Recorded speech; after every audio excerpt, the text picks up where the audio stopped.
Harus. Ya, supaya tidak menjadi Dakwah ini kan bukan ya. hanya menyampaikan pesan-pesan agama yang berdasarkan Quran dan hadis.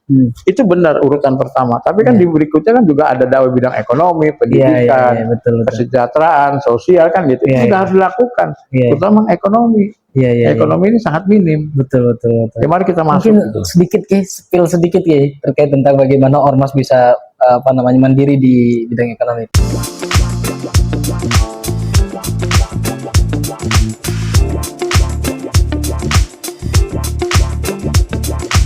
Assalamualaikum warahmatullahi wabarakatuh.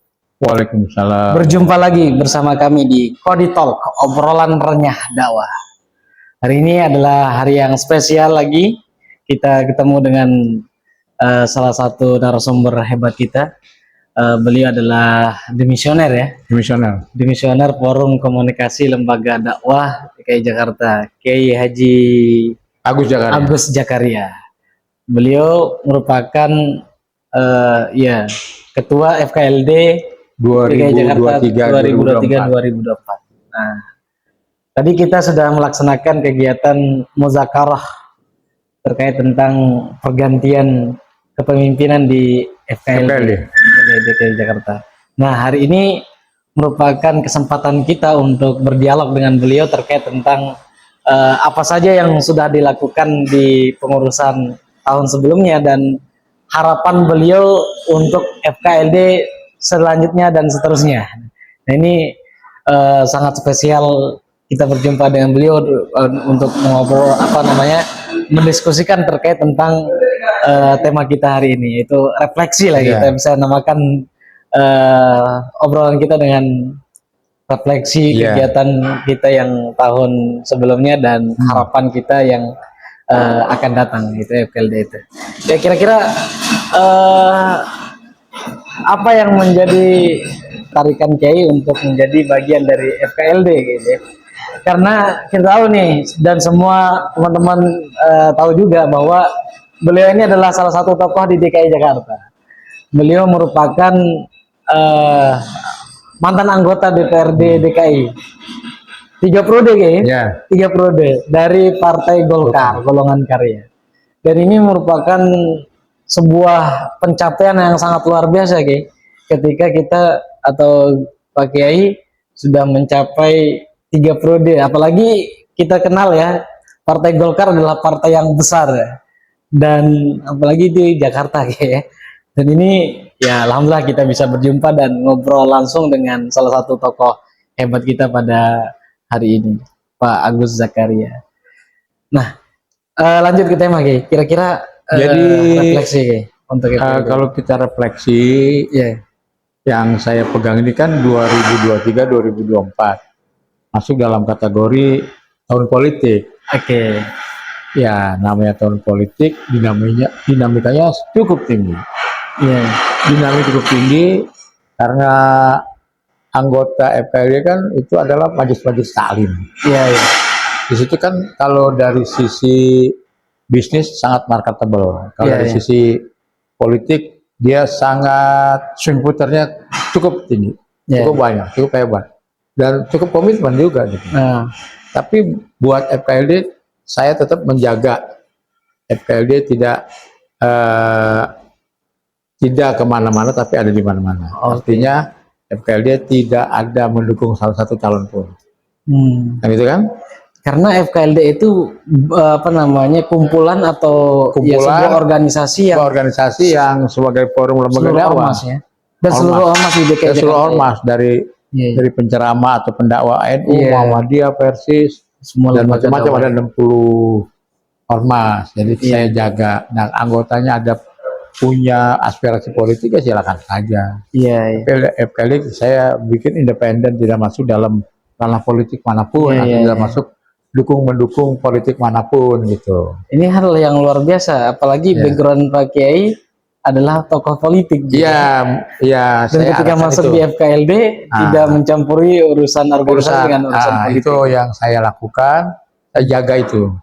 Bagus. Kan amanah para senior kan gitu. Itu saya jaga, benar-benar saya jaga. Sehingga terbangunlah silaturahim yang baik. Kalau sudah masuk dalam tataran politik praktis biasanya ada aja tuh friksi-friksi politik, Iya, iya. kepentingan politik, sehingga silaturahimnya bisa bisa berkurang, Iya, betul. bisa hilang kan gitu ya. Iya. Gitu. Nah, kira-kira yang menjadi PR terbesar di FKLD setelah Pak Kiai terjun langsung sebagai ketua FKLD itu.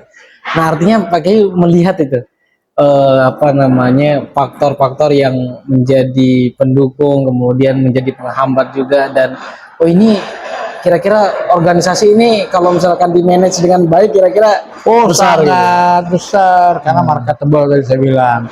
Kedua kan ini bobot masanya banyak. Nah, Karena kan umat Islam ngumpul di sini ya dari latar Iya. belakang katakan organisasi keagamaan yang beda, tapi kan satu berdasarkan Al-Quran dan hadis. Iya, iya. Sangat marketable dan mereka makanya apa namanya mesti diatur dengan baik-baik sehingga punya masa depan yang baik.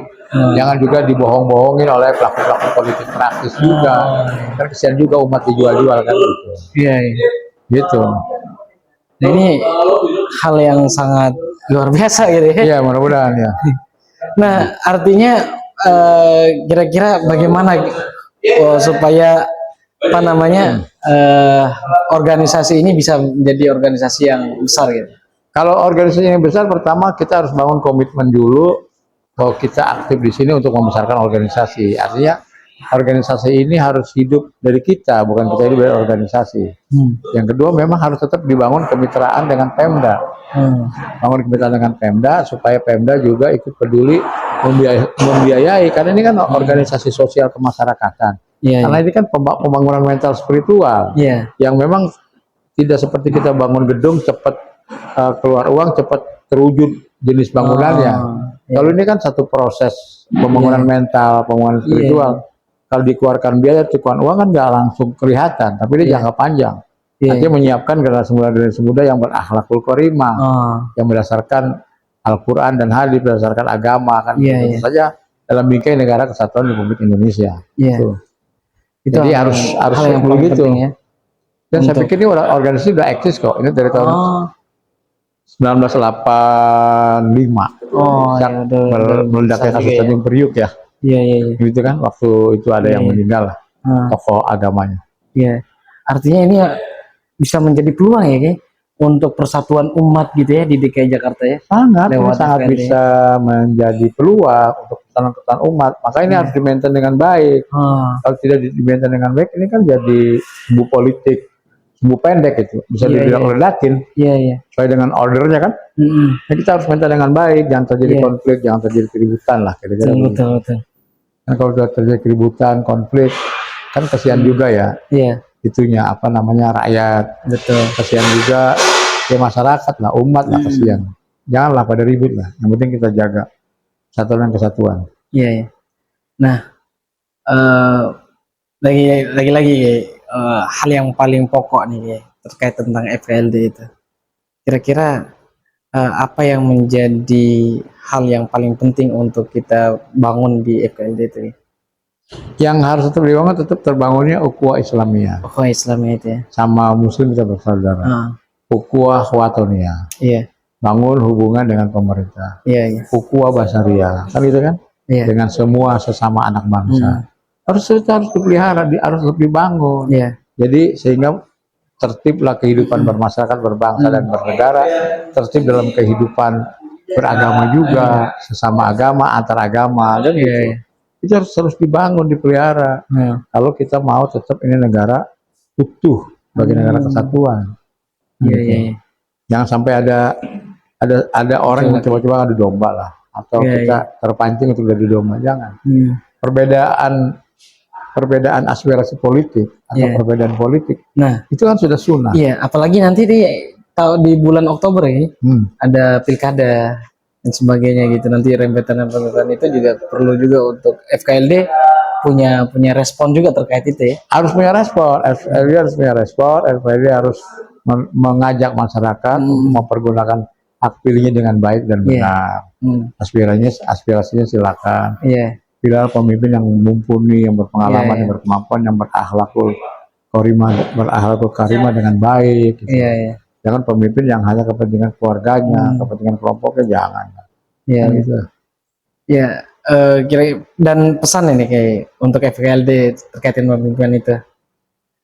Artinya di tengah misalnya DKI Jakarta sudah menjadi DKJ gitu, daerah khusus Jakarta, dan tentunya ini juga apakah misalnya menjadi peluang atau menjadi tantangan juga gitu ya. Nah, bagaimana menghadapi ini terkait tentang perubahan nama nih? Iya, kalau perubahan nama sih pasti udah terjadi. Iya. Dari daerah khusus ibu kota menjadi daerah khusus Jakarta. Iya. Tapi kalau perubahan-perubahan lain itu saya rasa sih masih lama lah ya prosesnya. Oh, oke. Karena kan membangun satu mental, membangun infrastruktur, membangun masyarakat, itu kan juga nggak gampang. Iya. Jakarta ini kan sudah berapa ratus tahun, Iya. nggak bisa terwujud ya, gini. kemarin ulang tahunnya 497 kan itu udah kuat, udah berakar. Mau 5 abad ya. Investasi udah banyak di sini, jadi berat juga. Iya. Kalau menurut saya ya, iya. untuk sekejap membalikkan orang enggak berat. Tetap aja ini walaupun undang-undangnya sama, tetap ini menjadi tumpuan ekonomi, tumpuan dari kehidupan pembangunan. Bekas ibu kota dengan fasilitas yang lengkap, infrastruktur yang lengkap, lalu kemudian pengalaman yang lengkap, yang udah tertata, kan itu kan? Saya pikir untuk menyaingi dengan kota lain atau ibu kota yang baru, IKN, sangat jauh lah bisa menyaingi Jakarta. Ini kan udah prosesnya lama. Nah, itu pendakwah juga harus ikut terlibat dalam itu, dalam artian harus mendukung atau bagaimana gitu? Artinya kalau pembangunan ibu kota kan ini program nasional, kita dukung. Kita dukung. Lalu juga misal pendakwah di sana kan juga masyarakatnya, masyarakat lebih banyak bukan homogen, bukan heterogen, homogen. Itu kan banyak suku yang dominan, suku-suku Dayak. Dan itu kan masyarakat homogen ini kan dia merasa kuat, merasa hebat. Ini harus dimengerti oleh masyarakat pendatang. Nah, peran lembaga dakwah inilah yang menjelaskan untuk peran-peran penceramah, menjelaskan kondisi ibu kota. Kita dukung tetap. IKN kita dukung. Secara mental spiritualnya ya. Mental spiritualnya harus kita bantu. Nah, terkait hal itu pasti berkaitan tentang politik juga berarti kan? Berarti pendakwah menurut pandangan Kiai yang sebagai sosok orang yang terjun di dunia politik, yang kemudian bagian atau sekarang menjadi bagian dari Forum Komunikasi Lembaga Dakwah. Nah, kira-kira apa pandangan Kiai terkait tentang mohon maaf nih kalau misalnya kita agak menyelempeng sedikit, tapi pembahasannya agak ke sana nih Kiai. Karena banyak persoalan-persoalan terkait ini. Nggak apa-apa. Pendakwah terjun ke politik. Atau sebaliknya, politik menjadi pendakwah. Itu kira-kira gimana kira? Itu sih nggak masalah ya kan, itu kan juga hak politik orang masing-masing. Bukan berarti pendakwah juga nggak bisa masuk di areal politik atau orang politik juga tidak pendakwah. Yang penting itu kemampuannya, ya kan? Kemampuannya sebagai pendakwah juga harus ada. Juga orang politik juga kalau menjadi pendakwah juga harus ada ilmunya. Kan nggak apa-apa, justru bagus kalau banyak orang politik yang latar belakangnya orang pendakwah. Jadi mentalnya bukan mental politisi praktis gitu. Mentalnya ada mental pendakwah, di samping dia juga membawa misi kepentingan bangsa negara melalui partainya, dia juga membawa misi agama untuk menenangkan umat. Jangan juga dibawa dalam kepentingan politik praktis mengadu domba umat demi keuntungan. Yang tidak boleh itu politik praktisnya. Praktisnya jangan kan. Tapi kalau politik untuk kepentingan umat, kepentingan masyarakat itu bagus, gitu. Bagus kan, dia harus jelaskan kan gitu. Ya, tapi bagaimana tentang terkait peluang nih seorang tokoh pendakwah kalau misalkan politis menjadi pendakwah, itu mungkin kesempatannya lebih besar gitu, karena dia udah lebih banyak pengalaman bertarung di dunia politik gitu. Tapi yang sebaliknya nih, pendakwah ke politik gitu, yang dimana ya dia basic untuk politik juga kurang, dan kira-kira kesempatan sebagai seorang pendakwah terjun ke politik itu gitu. Sebenarnya kesempatannya cukup banyak ya, cukup besar. Pendakwah itu kan paling tidak modal sosialnya udah ada, yaitu dia secara popularitas sudah tinggi, populer kan, itu modal sosial. Tinggal elektabilitasnya, tingkat pilihan orang kepada penceramah atau tingkat pemilihan umat kepada penceramah itu ada enggak? Kan itu kan. Kalau nggak ada repot juga, misalnya kayak Jainuddin Amjad misalnya, Iya, iya, iya. Kiai Sejuta Umat, Iya, iya. itu kan calon Iya. DPR RI kan, itu kan kalau dia hadir dia berikan ceramah itu kan yang datang umat, oh ribuan, Jutaan ya sih. jutaan. Iya. Tapi dia jadi anggota DPR RI nggak dapat sejuta ya kan gitu, Iya. nggak dapat 10.000. Kenapa itu ya? Apa faktor Ya yang mungkin membuat rakyat itu? berpikir bahwa almarhum Jainuddin Amjad mungkin talentanya mungkin sebagai pendakwah, tidak talentanya apa namanya sebagai politisi. Oke. Jadi mungkin rakyat sebenarnya sayang gitu, cinta Sayang, sama iya, iya, Jainuddin iya, Amjad, iya. jangan masuk ke situ lah. Iya, iya, iya. Kalau masuk ke situ nanti beda lagi Iya, iya. urusannya. Iya. Batinnya akan konflik. Iya, iya. Itu rakyat berpikir Siap, begitu. siap. Oke, kembali ke tadi ya, terkait tentang FKLD. FKLD ini adalah forum komunikasi lembaga dakwah yang dimana kita tahu bersama bahwa di sana banyak sekali ormas-ormas dan sebagainya. Dan tentunya pandangan politiknya berbeda nih. Iya, iya. Nah, artinya tadi Pak Kiai juga udah sampaikan terkait tentang bagaimana ukhuwah Islamnya, ukhuwah watannya ini kita kedepankan dan sebagainya itu. Nah, artinya kalau misalnya kita berpikir out the box ini, kayak kira-kira menurut Pak Kiai secara out the box ini, bagaimana supaya FKLD ini bisa menjadi lembaga yang besar lagi, Kiai? Ya kalau ini mau jadi lembaga yang besar, tentu semua pengurusnya punya tanggung jawab untuk hadir, untuk bisa membesarkan ini, untuk aktif. Yang kedua memang harus ada supporting dari Pemda, karena kan juga ini aktivitas kan juga tidak terlepas dari anggaran, dari pembiayaan. Programnya begitu banyak, kalau nggak ada uangnya juga repot. Ini kan pembangunan mental umat, pembangunan yang harus didukung, karena ini kan mencetak kader-kader bangsa ke depan kan gitu. Mentalnya yang dicetak, akidahnya kan itu kan, ibadahnya, agamanya kan gitu, budi pekertinya, akhlaknya kan gitu. Kalau yang mau hebat ya mesti full Pemda juga harus memberikan perhatian yang besar. Itu kan Pemda itu kan artinya DPRD DKI sama eksekutifnya gubernur kan gitu. Itu saya pikir gitu. Oke. Satu lagi Kiai mungkin ya, terkait harapan untuk pengurus FKLD ke depan Kiai, dengan PR-PR yang mungkin Kiai ya harapan besar dan sebagainya itu bisa harapan saya kepada pengurus FKLD ke depan, bangun komunikasi politik yang baik, kan ada politik anggaran yang baik dengan Pak Gubernur, eksekutif, dengan jajarannya dan legislatif DPRD, supaya diperjuangkan FKLD dapat bantuan untuk melaksanakan program yang walaupun dititip di dalam kode uangnya gitu. Harus itu, karena kan yang nanti anggaran mereka harus diperjuangkan. Harus diperjuangkan oleh FKLD juga ya? FKLD harus memperjuangkan. Saya udah lakukan itu tapi belum tuntas. Ya, karena itu menjadi PR besar juga untuk pengurus depannya ya. Ya baik, terima kasih Pak Kiai sudah memberikan kesempatan dan waktunya, meluangkan waktunya, dan tentunya pengalaman yang sangat luar biasa. Tentunya ilmunya juga ini luar biasa kalau misalkan kita gali secara dalam lagi terkait tentang pengalaman beliau di dunia politik, apalagi beliau terjun di Golkar menjadi DPRD dan sebagainya, dan kemudian sekarang terlibat di pendakwah gitu ya, dan sekarang katanya ini lagi sibuk terkait ini kayak pertambangan nih. Iya enggak, jadi kan saya usahanya rutin pertama kan alat peraga pendidikan, KIT, IPA, IPS, dengan SD, SMP, KIT, alat peraga. Alat peraganya. Yang kedua ya mau mengembangkan di bidang tambang. Gitu kan. Nah, saya dengar Ormas kan dikasih peluang sama Pak Jokowi. Konsensi tambang, ormas-ormas besar. Ya ambil aja. Termasuk FKLD nih. Iya, kalau FKLD saya rasa belum sampai situ. Ormas besar dulu kan, kita kan tahu diri ya.